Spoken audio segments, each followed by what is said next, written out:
hoje falará a professora Roberta Romagnoli.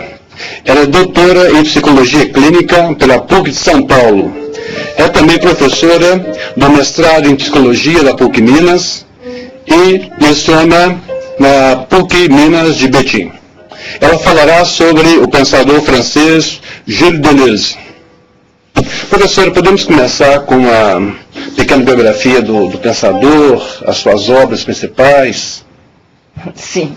Bom, primeiramente, eu gostaria de agradecer o convite feito para estar aqui falando para vocês, sobretudo porque são autores que eu estudo já há algum tempo, né? Na verdade, eu vou falar da obra do Deleuze e do Guattari, né? Que é uma interseção. Os dois autores, eles têm obras distintas, e eu vou falar exatamente desse entre aí dos dois grandes pensadores, né?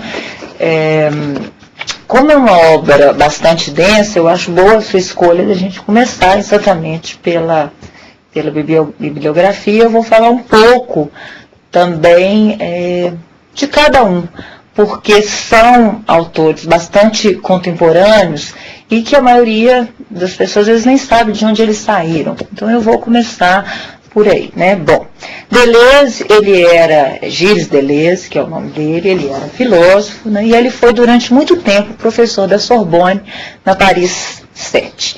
Ele é considerado um dos maiores pensadores do mundo contemporâneo, né? Ele nasceu em 1925 e morreu em 1995, suicidado, né? Brincadeira, isso é uma grande crítica, inclusive, que eles fazem a ele, porque ele é um filósofo da vida, é um filósofo que insiste na potência, né? Então, o que será que um filósofo que insiste na potência suicidou, né? Bom, para ele, especificamente, não tem uma grande questão, porque, na verdade, a morte é coextensiva à vida dentro do raciocínio dele, sobretudo porque ele tem um raciocínio de imanência, que eu vou falar daqui a pouco. Bom, ele era extremamente erudito e versátil, e ele nunca se preocupou com a moda acadêmica. Ele originalmente vem da história formal da filosofia, mas ele se rebelou um tanto contra essa história formal, porque ele considerava a história da filosofia extremamente rígida e reprodutiva, né? Aliás, numa França final da década de 50, início da década de 60, de fato, né, era bem endurecido os padrões acadêmicos. E na formação dele, ele sempre teve apego aos autores que eram contra a tradição racionalista, né? Hume, Lucrécio, Spinoza, Nietzsche, que são filósofos meio malditos, né? Então ele sempre gostou desses filósofos, né? E são autores que sempre criticaram a negação, que cultuaram a alegria, que odiavam a interioridade, né? E sempre enfatizaram a exterioridade das forças que atuam sobre a realidade, né? Todos esses conceitos eu vou tratar daqui a alguns instantes, né? Então vamos lá.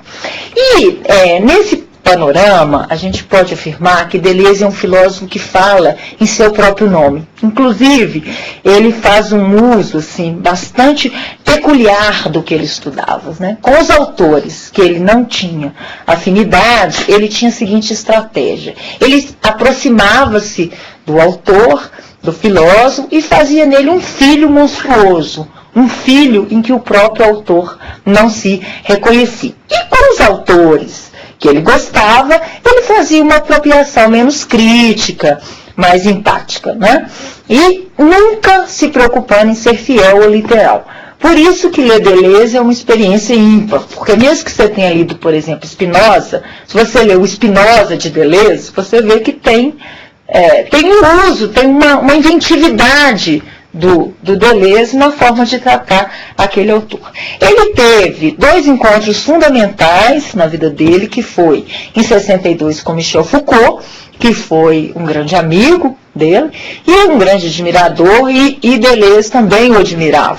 Tanto que Deleuze tem um livro que chama Foucault, que é só sobre sobre o filósofo, né? E é do Foucault a célebre frase, quando indagado numa entrevista sobre o que o Foucault pensava do século XXI, o Foucault falou: o século XXI será deleuziano, né?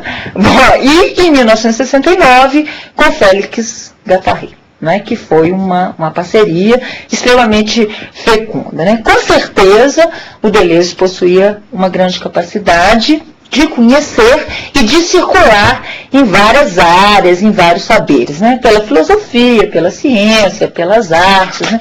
Por isso, eu penso, isso também seja uma das dificuldades de lê-lo, porque ele é bastante culto, né? Agora vamos passar para o Guattari. Félix Guattari, ele era militante, ele era político, ele era psicanalista e também intelectual, né? Ele teve uma escolaridade difícil, ele iniciou farmácia, iniciou filosofia, mas ele não chegou a concluir nenhum curso superior, né? Na verdade, ele fez a formação dele como psicanalista com Jacques Lacan. Ele era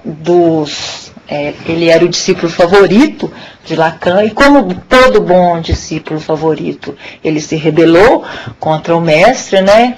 Exatamente no livro, um dos livros que eu vou falar dos autores, que chama o Antiédipo, né? Então, logo, para você ser genial, rebele-se contra o seu analista. Brincadeira, mas vamos lá. Bom, e ele ele trabalhava com Jean Oury, com experiências de saúde mental já na década de 80, na Laborde, que é uma clínica, que é um castelo em ruínas, nos arredores de Paris, e que começou esse movimento da luta antimanicomial. Na verdade, nem tinha esse nome, né? Era uma proposta alternativa em saúde mental.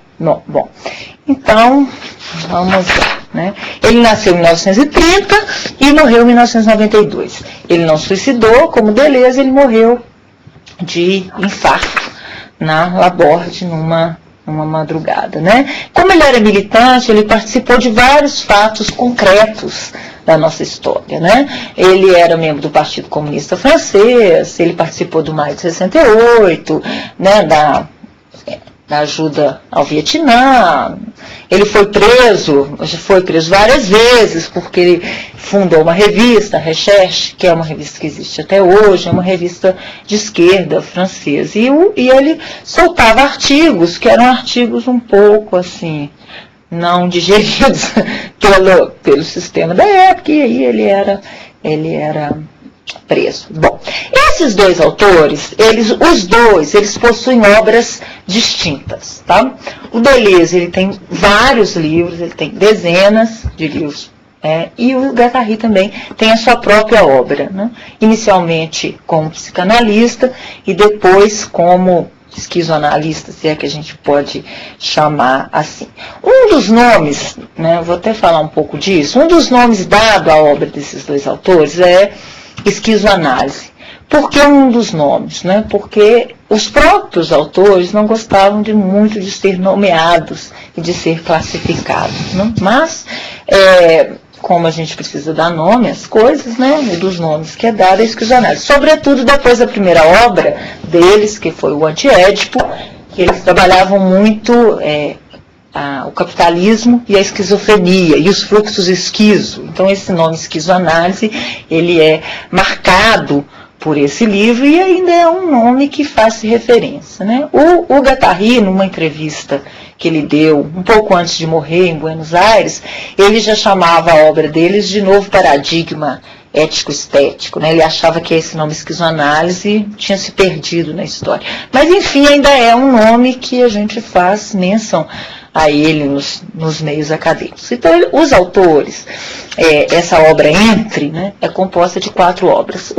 O Antiédipo, outra Kafka, por uma literatura menor, outra Mil Platôs e outra o que é filosofia. São 4 obras que são, no meu entender, é uma obra que ela é escrita a 4 mãos mesmo, ela é fruto, ela é devir de um encontro, porque ela não possui o estilo de nenhum dos dois autores em separado, né? Na verdade, ela tem Ela tem uma potência extracorpórea, né, por ela mesma. E ela tem as seguintes características. Ela é uma obra singular, original e inovador, né, impossível de ser enquadrado em qualquer saber específico, pré-estabelecido, porque ela usa conhecimentos e recursos de várias áreas, inclusive da arte, do saber popular, né, da literatura. Os autores, eles gostam muito das artes e da literatura, né. Essa obra, ela é indissociável de uma praxis transformadora. Por quê? Porque ela luta contra toda e qualquer forma de exploração, dominação e mistificação do homem pelo homem. Além disso, ela possui um grande potencial crítico, se opondo a toda e qualquer hegemonia, seja a psicanálise, o estruturalismo, o marxismo, né? E enfatizando, ao contrário, a política dos movimentos singulares e marginais, né? Liberando, num certo sentido, a prática política da verdade, né? E trazendo de volta a alegria para a militância.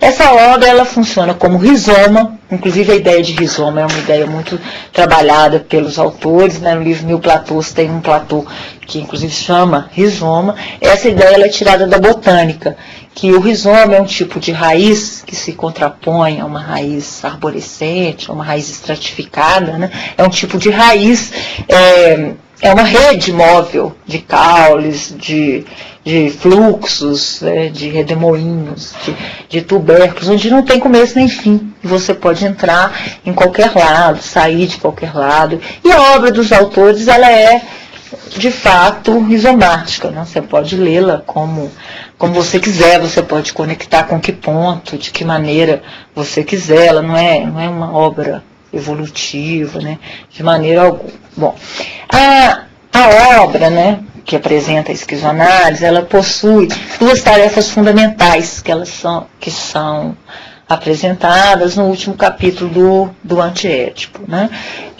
Uma das tarefas é raspagem ou curetagem, que é sempre estar fazendo uma crítica ao modus vivendi atual, né, sempre fundamentada na concepção que essas ideias trazem, né?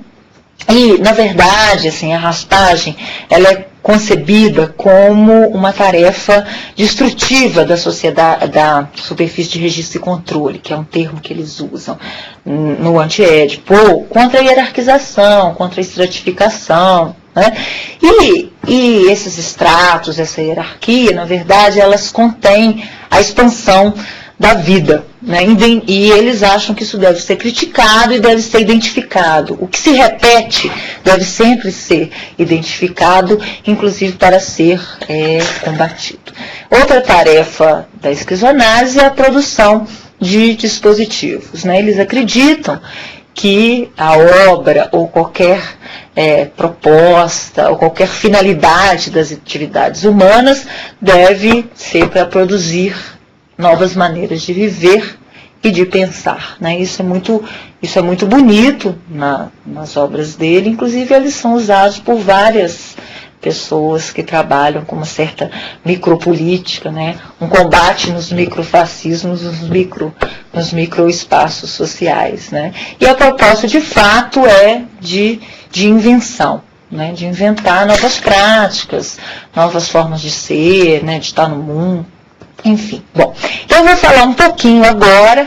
Eu já apresentei os autores, apresentei um pouco a obra e vou falar um pouquinho de cada livro para entrar nos principais conceitos, né? Bom, o primeiro livro dos autores, que é um livro que causou um tanto ao quanto de impacto na época, é o Antiédipo. Foi o primeiro livro deles e ele é fruto de maio de 68, né? O movimento de maio de 68, um movimento de esquerda na França, liderado pelos estudantes, onde se questionava, né, muito do dominante na época em termos de educação. Os dois autores participaram de maio de 68 e uma das bandeiras desse movimento era combater as hegemonias. Logo, esse livro, ele analisa os processos de controle que estão instaurados pelo pelo capitalismo e critica os reducionismos da subjetividade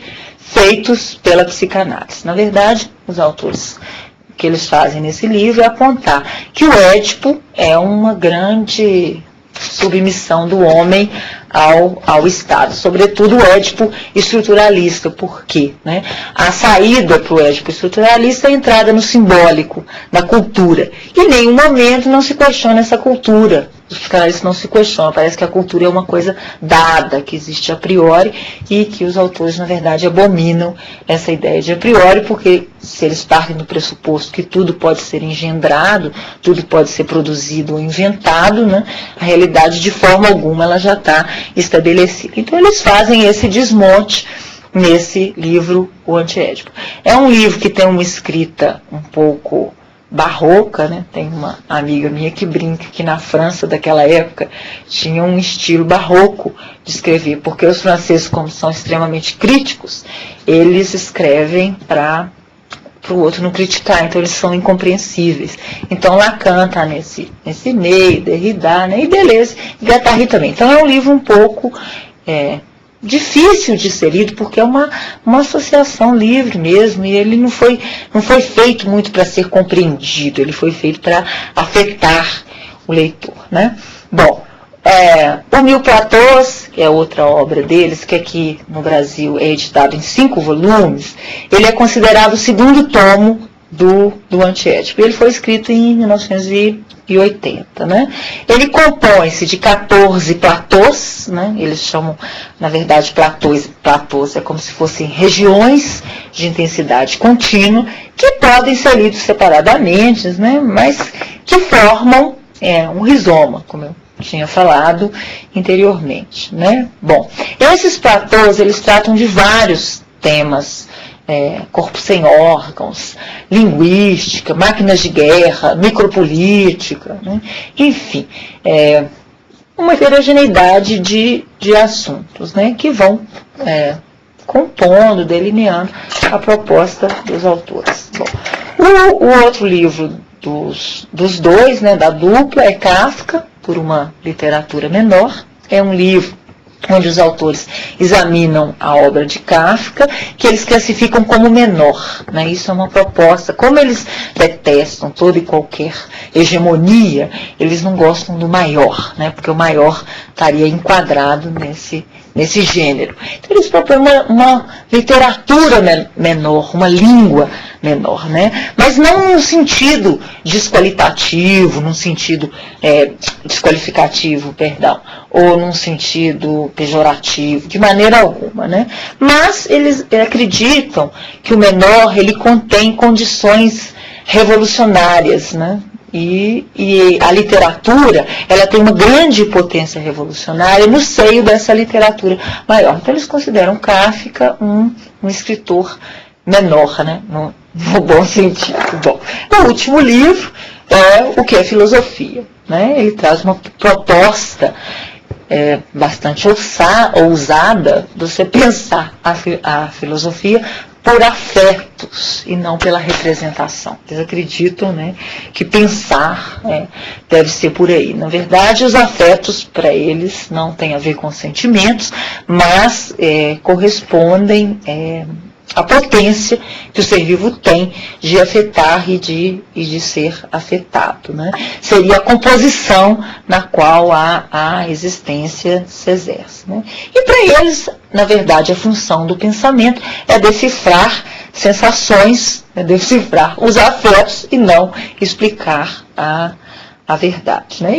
E o objeto do pensamento seriam as intensidades, quer dizer, uma proposta, né, sugênese, né? Porque, nesse sentido, os conceitos, né, eles seriam usados para serem incorporados ao movimento de criação da vida e não de uma forma dogmática, né, para criar verdades. Bom, enfim, agora eu vou entrar nos principais conceitos dos autores.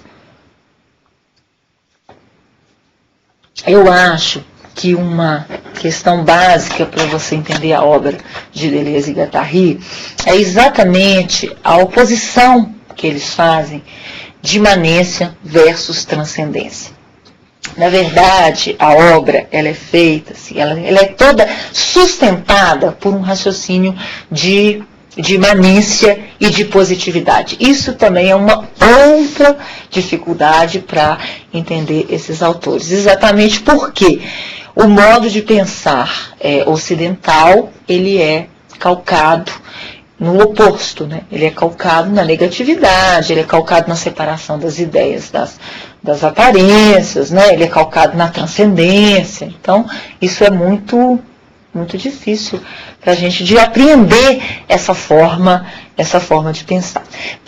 Para eu falar um pouquinho nisso, eu vou dar uma passagem nos primórdios da filosofia e vou falar um pouquinho de Platão, né? Eu não sou filósofa como Haroldo, eu sou só uma entusiasta, mesmo porque eu acredito que a filosofia ela é extremamente importante para você criar algum espírito crítico e, de fato, compreender nossos objetos de estudo, né? Porque eu sou psicóloga de formação, mas acho que a filosofia ela tem um mérito enorme, né?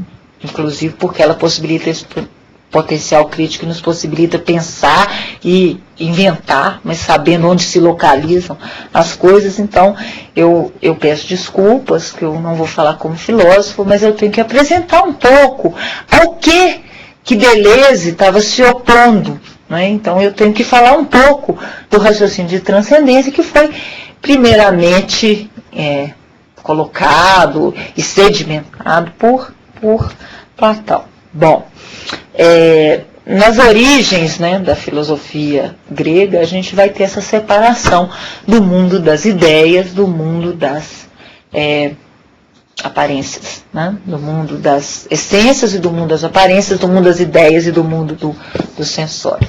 Desculpem. Bom, Platão, ele foi discípulo de Freud e ele fundou a academia. De Freud, de Sócrates, desculpa, esse é o ranço de psicóloga, de Sócrates. Obrigada, tudo bem? Sempre bom ter um filósofo de plantão, vamos lá. E ele foi fundador da academia, né, que foi o primeiro instituto de pesquisa filosófica do Ocidente, se a gente pode chamar assim. Mas, basicamente, o que eu quero trazer para vocês dele foi a divisão desse mundo, né? Do mundo das ideias, do mundo do sensível. O Platão, ao trazer essa divisão, na verdade, segundo Deleuze, ele instaurou uma forma decadente, é horrível essa expressão, mas é uma expressão inclusive usada por Deleuze, né? Que ele tirou de Nietzsche, né? O Nietzsche falava que, apesar de Sócrates e Platão serem considerados os fundadores, né, da filosofia, do pensamento ocidental, iniciou a decadência, né, da filosofia. Mas óbvio que isso vem, né, eu não concordo com eles, não, eu acho que tem um sentido dentro da proposta deles, né. Bom, o mundo das ideias, vamos retornar à minha divisão, seria o plano divino, o plano ideal, né, seria o campo das essências, das ideias puras, das formas inteligíveis, né, o lugar dos modelos superiores que vão implicar na verdade, né, seria o lugar da eternidade.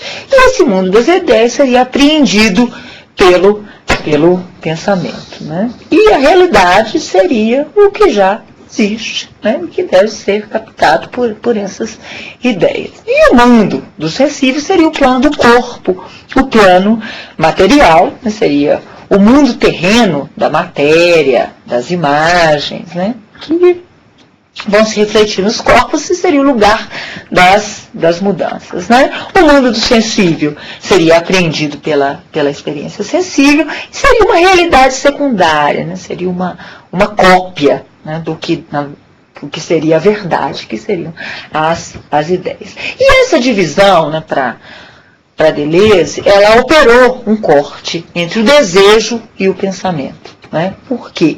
Porque a relação entre um mundo e o outro, ela se daria pelo verdadeiro amor pelo amor à verdade, né? Daí também um pouco da erótica platônica, de você perseguir a verdade através do conhecimento, das imagens, das ideias e não do sensível, porque o sensível seria enganoso, né? O sensível ludibriaria, né, a razão, né? E o que na verdade, o que o conhecimento deve fazer é buscar as ideias que são as formas puras. Bom, para Deleuze, essa separação ela foi altamente nociva. Por quê? Porque ela lida com uma ideia de hierarquia e de estratificação. Por quê? Se no campo das ideias está a verdade, está o ideal, né, está o bom, se a gente pode dizer assim, e no campo do sensível está o enganoso, a gente está dividindo, a gente está opondo espécies, né? A gente está opondo formas e dando uma conotação de valor às ideias, né? Que os autores não gostam dessa conotação e nem gostam de julgamentos e comparações, porque eles insistem exatamente na imanência, porque isso dá um raciocínio a tradição platônica dá um raciocínio de transcendência, porque a ideia, né, determinando o pensamento. E se você tem uma proposta do pensamento pelo afeto, óbvio que você não vai gostar dessa forma de pensar, né? Bom, e eles afirmam também, né, sobretudo Deleuze, no livro dele que ele tem, que chama A Lógica do Sentido, que essa forma de pensar platônica, ela funda o domínio da filosofia como sendo o domínio da representação. E a representação é um termo bastante polêmico dentro da própria filosofia, mas o que eu quero tirar daí para tentar explicar contra o que os autores estão brigando, né, é o quê? É que o que é a representação, ela sempre define um pensamento por negatividade. Por quê? Porque o que representa nunca é o que é. E os autores têm uma proposta de que o mundo é. Como eles vêm de uma proposta de pensar por positividade, eles acham que no mundo tem tudo. Inclusive o mundo é pura produção, o mundo é produção desejante. É produção de produção, quando se inventa, é produção de reprodução também, quando você reproduz, é produção de antiprodução, quando você destrói a possibilidade de inventar, né, de criar, e é a produção de consumo, quando você usufrui de tudo isso que é produzido. Então, óbvio que qualquer raciocínio que fala que o mundo não vai ser um raciocínio perseguido por esses autores, né? E a gente tradicionalmente pensa assim, a gente pensa ocidentalmente por representação, pensa pelo que não é, né? Enfim, Platão funda essa forma de pensar, e a partir de então vão ser desenvolvidas várias doutrinas filosóficas, né, que Deleuze considera que estão sustentadas por essa forma de pensar, né? Claro que elas horas podem ser simétricas, horas se complementarem, mas que tem essa lógica, que é uma lógica transcendente, tá? Bom,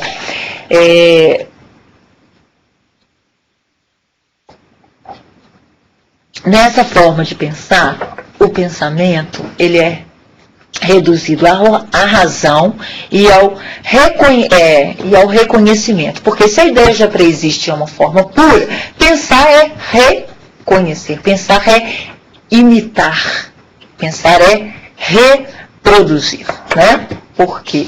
Porque a ideia ela é transcendente. E essa forma também de pensar, além de trazer a transcendência, trazer a interioridade, a representação, ela traz também um raciocínio de interioridade, né, que é o quê?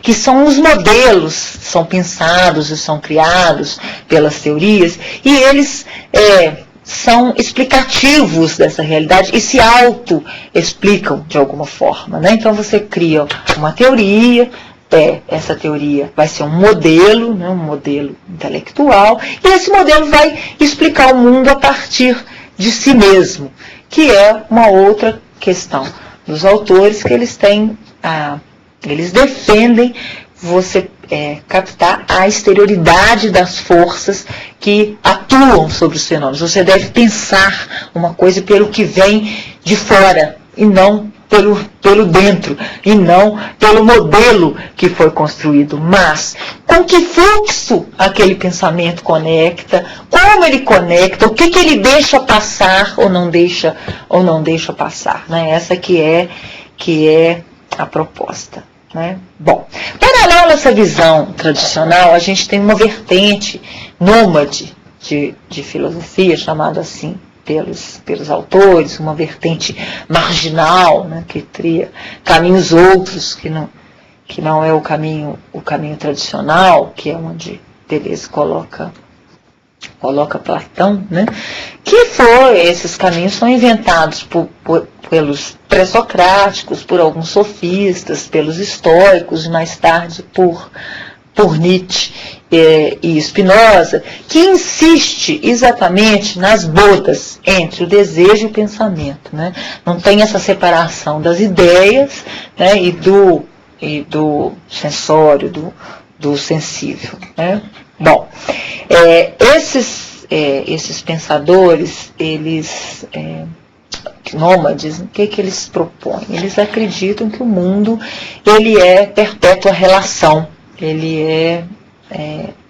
Essa relação vai criar uma outra dimensão, vai criar um novo, que é exatamente pensar a partir, né, do fora, você pensar pelo movimento, você pensar pela energia, você pensar por superfícies, você pensar por potência, por intensidades, por afetamentos. É um termo muito, muito usado, né? Por quê? Porque eles acham que a essência do corpo é a potência. E o pensamento, ele é inerente a isso. Você não tem essa separação.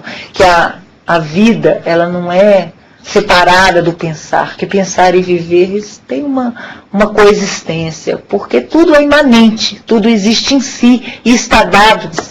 É uma ideia também de consubstancialidade. Que é exatamente em cima dessa forma de pensar que Deleuze e Guattari colocam a proposta deles, né? Bom, uma outra questão, né, uma outra oposição, porque nós fizemos uma oposição entre imanência e transcendência, né? Fizemos uma oposição interioridade e exterioridade, e uma outra oposição que eu acho que é colocada é entre extensivo e intensivo. Antes de eu explicar intensivo e intensivo, eu gostaria de ressaltar que essa terminologia de oposição é uma terminologia que eu usei como recurso para tentar explicar as ideias dos autores. Na verdade, eles não acreditam num raciocínio por oposição, né? Eles acreditam por imanência. Mas como é um pensamento bastante denso e bastante complexo, eu parti de um pressuposto que seria mais didático opor, né, o que existe de mais dominante, para vocês entenderem um pouco essa proposta mais inovadora, não sei se a gente pode chamar assim. Então eu vou para outro bloco de oposição, que seria a oposição entre intensivo e extensivo, né? Para os autores, essa realidade, né, a realidade seria pura produção. E a realidade é tudo que existe. A realidade pulsa. E a realidade, ela é composta por multiplicidades, né? E essas multiplicidades, elas vão circular entre o campo do extensivo e o campo do intensivo. O campo do extensivo, né, é quando as multiplicidades, elas se cristalizam no que existe. Elas se cristalizam em arborescências, se opondo ao raciocínio de rizoma, elas se cristalizam em hierarquias, em formas de ser, em julgamentos, em teorias, né? Dentro da área psi é uma coisa que a gente vê muito, né? As teorias tentando explicar a subjetividade, explicar o humano. Então, para eles, isso a multiplicidade desacelera e entra numa lógica extensiva, que existe, que é dominante e que está aí, que também é produzida. Então, junto dessa lógica extensiva, a gente tem uma lógica que seria a lógica do intensivo, que é a lógica que deve ser perseguida, que é o quê? É quando essa multiplicidade ela está mais fluida, quando ela escorre pelas linhas, quando ela pode agenciar, quando ela pode conectar, né? Quando ela abre para a dimensão das intensidades. Por quê? Como na realidade a gente tem reprodução, sim, mas a gente tem também produção, e como uma das tarefas da esquizoanálise é a produção de dispositivos, né, para inventar o novo, o campo do intensivo é um campo que deve ser perseguido, que deve ser buscado, porque é nesse campo que vão se dar os agenciamentos, que vão se dar as conexões, porque a produção do novo sempre está ligado com fora, ela sempre está ligado com o que você vai agenciar, com o afetamento que o fora te produziu. Porque se você, né, enquanto, vou pegar o exemplo do sujeito, porque da minha área, mas se você, enquanto subjetividade, ficar apenas calcado, né, nos seus modelos, no seu édipo, que também existe, que também faz parte e que seria da ordem do extensivo, então você não vai nunca mudar, inventar, né? Você muda e inventa pelo que te afeta, pelas conexões que você estabelece, pelas relações que você tem ao longo da sua existência, né? Um outro conceito que eu acho assim, extremamente fundamental é o conceito do virtual, que é um conceito meio complicadinho, mas eu vou tentar passar um pouco dele aqui para vocês, né? O virtual é uma ideia, né, que eles acreditam que toda invenção ela passa pela atualização de linhas de virtualidade. Esse raciocínio de linhas é um raciocínio muito presente na obra dos autores, porque veja bem, se eles estão se opondo a um raciocínio de hierarquia, de arborescência, de transcendência, qual a proposta? A proposta é ver o mundo por superfícies, por fluxos, por linha, que é uma proposta calcada o quê? Na imanência. Então, se tudo é imanente, né, a gente tem superfícies deslizando, né, uma nas outras, campos deslizando uns nos outros, campos do extensivo, do intensivo, superfície de produção com superfície de reprodução, tudo coexistindo, né, lado a lado. Então, se a gente tem tanto reprodução, dominação, como que se dá a invenção? A invenção se dá quando as linhas de virtualidade, elas são atualizadas, né? Por quê? O virtual, na verdade, assim, ele não se caracteriza pela ausência de existência na realidade, né? Como às vezes aparece no senso comum. Mas corresponde ao que existe, sim, mas existe em potência e não em ato.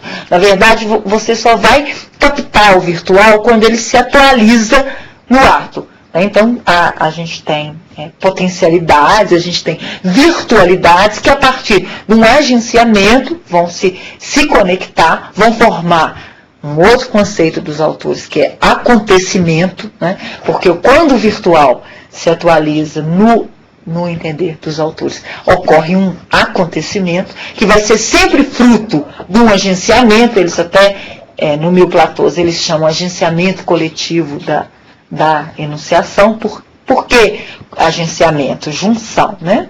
Coletivo, porque você só junta com uma outra coisa, porque é impossível, né, juntar consigo mesmo. E enunciação, porque nesse momento é como se a palavra fosse tomada e de fato você instaura, engendra um novo, o inédito, o estranho, né? Algo que vai estar se fazendo, né? Bom, a relação entre o atual e o virtual, ela é incessante, né? Porque o virtual só é captado quando ele se torna atual, né? Eles remetem constantemente um ao outro, né?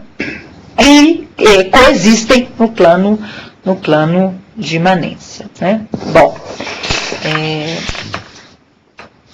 eu vou... Professora, mas Antes de passar para frente, só para interromper, dar um pequeno intervalo, sobre virtual, o conceito de virtual, ou esse outro conceito que é de acontecimento, né?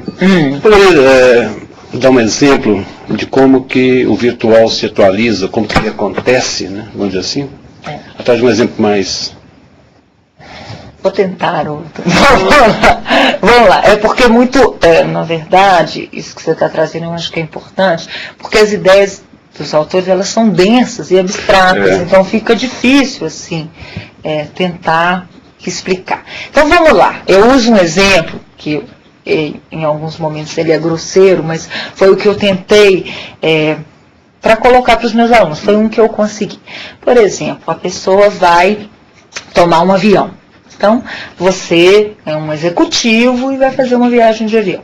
Então, no seu plano extensivo, você vai trabalhar, vai chegar, vai ser bem veloz, bem rápido, né? Como manda a contemporaneidade, né? Não vai ser um viajante, mas vai ser um passageiro, né? Chega lá, vai para uma reunião de negócio. Não. Isso tudo é como já está atualizado, já existe, já está lá. De repente, no meio do voo, esse avião ele é capturado. E você ele é sequestrado e você vira um refém. Né? Nesse momento da captura, a possibilidade de você ser refém estava ali. Mas você atualiza, você deixa de ser um executivo que está indo trabalhar para uma reunião e torna-se um sequestrado. Né? A partir daquele momento, inclusive, você nem sabe qual será o seu destino. Então, a atualização do virtual, né, isso seria um acontecimento, né, quando você torna refém, você se torna sequestrado. Né? Óbvio que o exemplo é um pouco grosseiro, mas eu não sei se eu consegui ser um pouco mais didática nesse ponto. Né? Inclusive, essa noção de acontecimento, ela é usada em toda a obra deles e às vezes ela é muito confundida mesmo com o senso comum, né? Porque um acontecimento pode ser qualquer coisa, mas no senso comum. Mas o acontecimento para Deleuze e Guattari nunca é algo que vai se repetir, mas ele sempre vai trazer uma estranheza. Por quê? Porque o inédito, o novo, você não pode reconhecer, você não pode imitar, ele vem assim e ele vai te dar sempre um estranhamento, não é? Porque você não vai ter como classificar, como colocá-lo no que já estava lá. Né? E apesar de hoje em dia você já imaginar que você pode ser sequestrado, né? Eu usei o exemplo porque no momento que aquilo acontece é uma situação completamente inédita, né? A não ser que você já tenha sido sequestrado antes, o que acontece com uma certa frequência atualmente. Bom, vamos lá. O último conceito que eu queria trabalhar com vocês é o conceito de subjetividade. Né? Se o mundo é imanência, se o mundo é positividade, se a gente deve pensar exterioridade de forças, como que a gente pensa então a subjetividade sem ser pensando por um raciocínio de interioridade, né? por um modelo.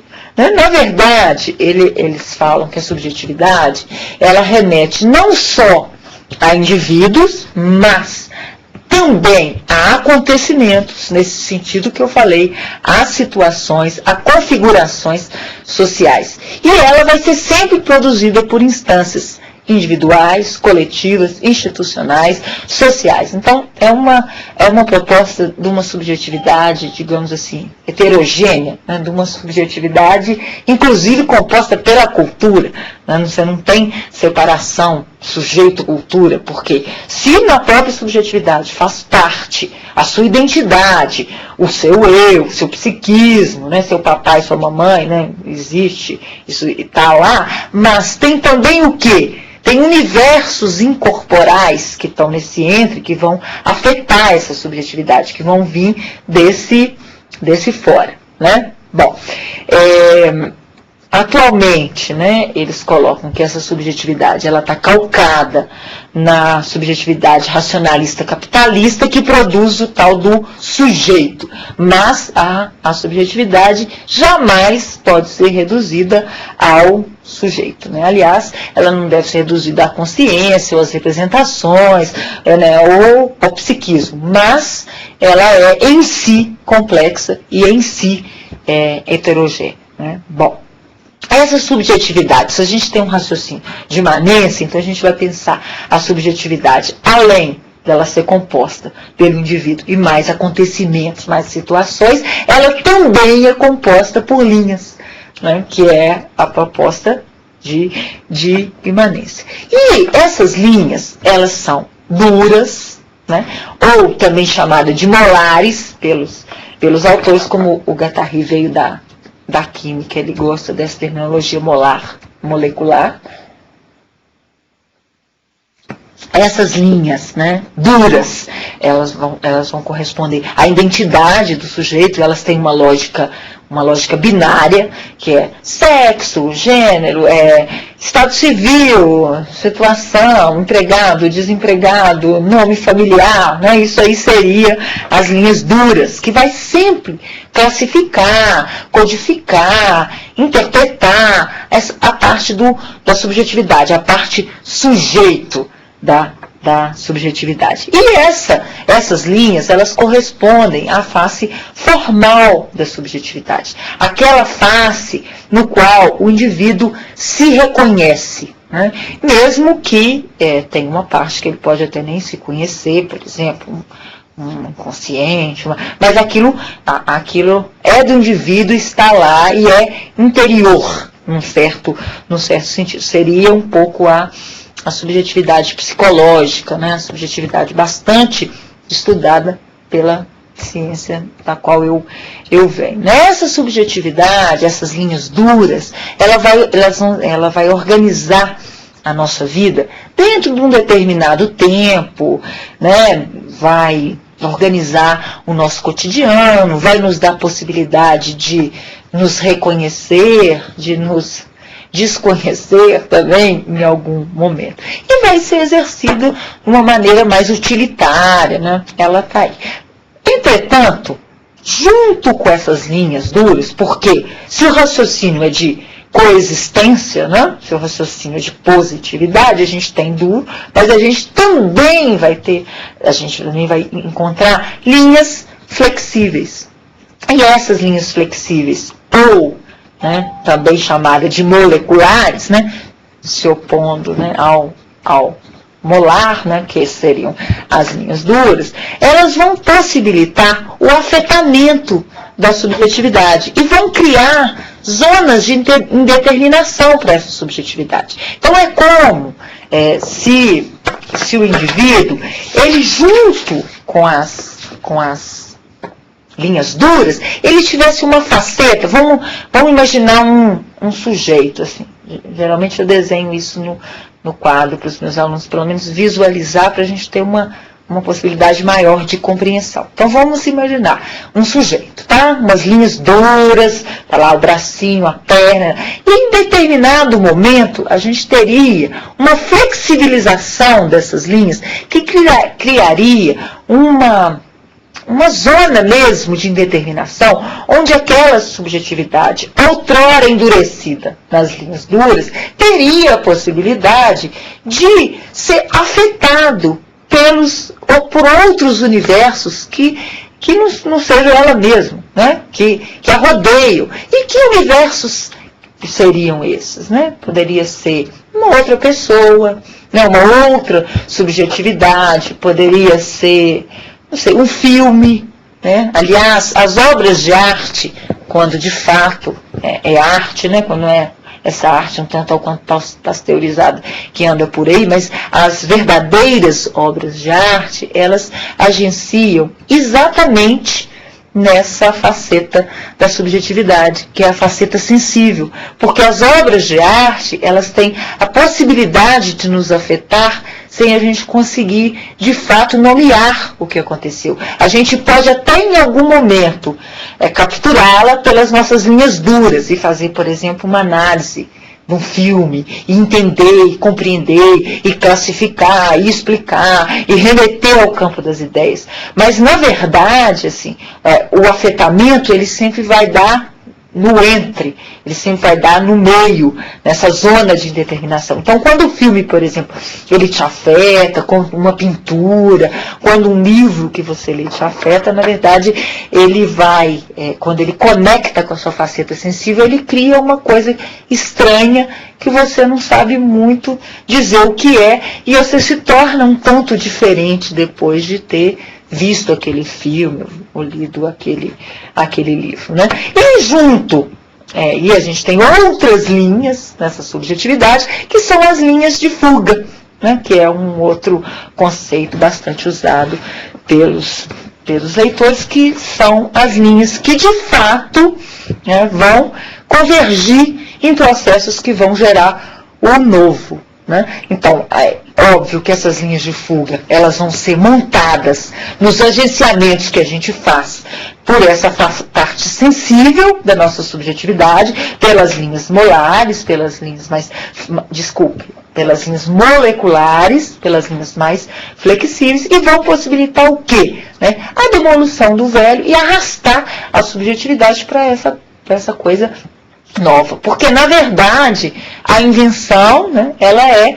inerente à vida, ela faz parte da vida. A vida, ela tem reprodução, mas ela tem também criação, né, de qualquer ser vivo, né, não é só do sujeito, né. Então a gente pode dizer que a subjetividade para os autores, além de ter uma subjetividade humana, né, uma subjetividade de linhas duras, ela também é composta por linhas, por uma subjetividade, inumana, que é o quê? É exatamente isto, que não tem corpo, que é chamado de incorporal, que também é uma noção que eles pegaram dos gregos nômades, dos gregos marginais, né? Se não me engano, dos estoicos. Agora fiquei um pouco na dúvida, mas é uma ideia que eles trouxeram de lá, que é isso que não tem corpo e que vai emergir no entre e que vai afetar a subjetividade e vai criar uma outra coisa. Logo, a subjetividade não é só sujeito, não é só psiquismo, né? A subjetividade é ampla, a subjetividade é, sobretudo, um campo de possibilidades que pode ser engendrado mediante os encontros que a gente estabelece ao longo da vida. A questão dos encontros é uma questão também bastante levada em consideração por eles. Por quê? Se nós somos sensíveis, se nós somos possibilidade de invenção, nós somos, sobretudo, potência. Essa ideia é tirada de Spinoza, né? Então, essa potência, né, deve ser, se você for ético, você vai ter uma potência seletiva para a vida, você vai poder selecionar os seus encontros. Por quê? Se nós temos uma faceta sensível, cuidado com as relações que você estabelece, porque os encontros que nós podemos estabelecer ao longo da vida podem tanto nos potencializar, operando para a expansão da vida, quanto nos minar, nos tornar tristes, nos debilitar, né? Então eles acham que para você estar no mundo de uma forma ética, você tem que estar no mundo selecionando os seus encontros, os encontros que de fato vão potencializar sua subjetividade e poder te arremessar assim, numa forma nômade de ser, né? Numa forma sedentária, né? Numa forma sectária, mas numa forma fluida, uma forma de poder vir a ser qualquer coisa, né? Que é uma proposta interessante, no mínimo, né? Interessante. Bom, concluindo, eu gostaria de falar para vocês que, na verdade, a obra de Deleuze e Guattari, ela nos permite acreditar que é possível você viver de uma maneira produtiva e de uma maneira inventiva, né? Num mundo que opera dominantemente para a produção de clones, né? Clones criativos, mas de clones, né? na verdade, essa obra ela é uma máquina, não no sentido tecnológico, mas no sentido de afetar, né, de produzir, que está destinada a vibrar e a fazer vibrar todos os que se aproximam dela, né? E sempre com essa proposta de que os que se aproximam dela engajem-se em um movimento libertador, né? Em uma proposta libertária, né? Sempre nos microespaços sociais, porque se eles pertencem a qualquer forma mais hegemônica, né? Onde que está a saída? A saída está exatamente nos pequenos espaços, porque na verdade não adianta, isso é uma fala deles, não adianta você tomar o Estado, porque o Estado vai permanecer lá. Então desista do Estado e tente operar por onde você transita de uma forma mais conectiva, né? De uma forma mais inventiva, né? Na verdade, eu acho que os autores fazem essa proposta e eles trazem uma proposta que é uma militância. No início eu falei para vocês que é uma obra muito difícil de você localizar dentro de um saber específico, né? Por quê? Exatamente porque eu penso, em última instância, é uma concepção de mundo, é uma forma de viver que acredita, que aposta na vida e que aposta na invenção. Uma das críticas frequentemente feitas a essa obra é que é uma coisa muito assim, otimista, que só pensa no positivo, né? Eu acho que existe não sei se otimismo, mas existe essa crença no positivo, sim, mas nesse positivo a gente tem também produção de reprodução, né, que é o dominante, produção de antiprodução. Então, ele não relega, não combate, ela não confronta com isso, ela vai contra essa ideia de que é possível você viver só dominantemente, você pensar só de uma forma. Você pode pensar de qualquer forma, de qualquer jeito e viver de qualquer jeito, combatendo todas as formas reprodutivas de viver, né? Eu quero finalizar a minha apresentação com uma frase de Gilles Deleuze que eu vou deixar para vocês, né? É uma frase muito bonita, é uma frase pequena, mas vamos lá. A criação é a única resistência digna do presente, né? Gilles Deleuze. Bom, fico por aqui, né? Professora Roberta, muito obrigado pela sua presença aqui na PUC Virtual. Falando nessa conferência, falando sobre os dois autores, o Deleuze e Guattari. Eu acho, não vou fazer mais perguntas não, porque realmente é muito denso, foi muito denso a sua exposição, com o pensamento deles também, claro. É necessário quase que uma outra teleconferência para esmiuçar mais a obra. Mas fica o convite, né, aos espectadores para conhecer essa obra, né, e lerem essa obra também. Muito obrigado pela sua presença. Obrigado a vocês.